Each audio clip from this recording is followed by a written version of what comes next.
Good morning. This is Dr. Roman Schneider back with you again, talking to you about some other topics I hope will be helpful, informative, and help you in your health. We sort of got off track, took a vacation, and got off schedule, and so we're back getting our videos going, and I hope you enjoy them, and I hope you learn something from them. Today, we're going to talk about a common problem that is familiar to a lot of people. It's called carpal tunnel syndrome. Okay? Now, carpal tunnel, it sort of gets used a lot whenever somebody complains of any arm pain or numbness in the arms, the hands, etc. Automatically once it jumps, they got carpal tunnel. Not always the case, okay?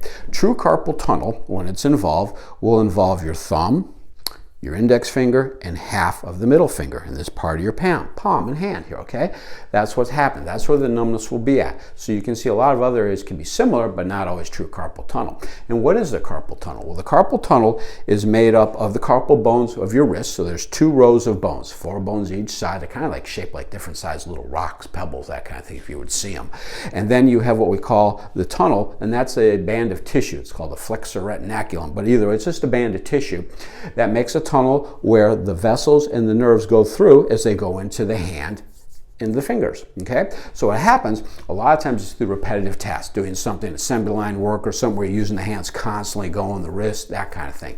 And what happens over time is that tissue will become swollen, inflamed, and it compresses and makes that tunnel smaller. Okay, and that's what puts pressure upon the nerves, and that's where you'll start to get the numbness, the tingling. If it goes long enough, you can see weakness occur, all those kind of things that will occur with that. And so what they do surgery-wise is they make the slit, they release that tissue, and hopefully open it up. Okay, now, I've been doing this 36 years, and I can say I've seen enough folks who have had carpal tunnel, who've gotten some results with it, it's helped them, and I've seen a lot, though, who have not had any results because the problem wasn't always there. And that's what I want to talk to you about today, because we can treat true carpal tunnel also, but a lot of times the problem's coming from somewhere else.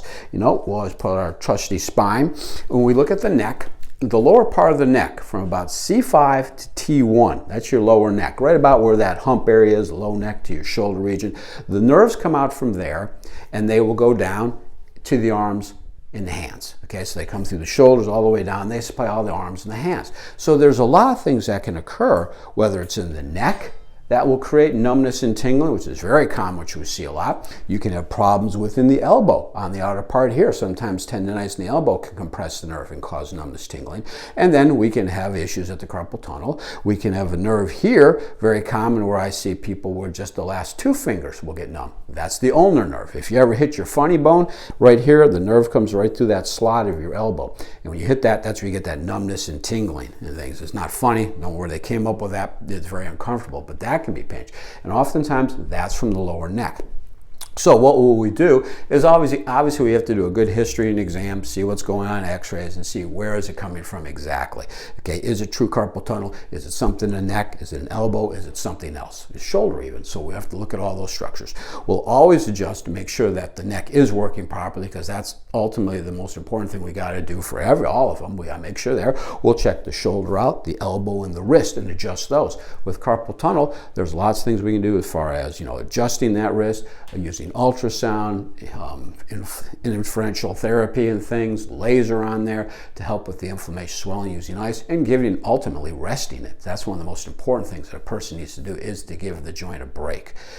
If you don't, it just keeps aggravating it, and just slowly just keeps lingering on and becomes a real chronic problem and such. So those are some of the basic things you look at. But I just don't want you to think that everything that gets numbness in an arm or a hand is carpal tunnel. It's not. A lot of times it's something else, and it responds very well to care. We've had great success in treating many neck problems where they get numbness, tingling in the arms and the hands, and they do really well with it. So before you go rushing off, think that you have to have surgery, and you should always try conservative methods before you go to surgery, because once you do surgery, you can't undo it.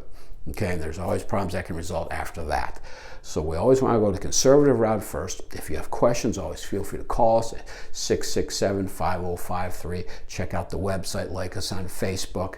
Always share those things with others. And I look forward to seeing you in the future, and I wish you have a great day. Thank you very much.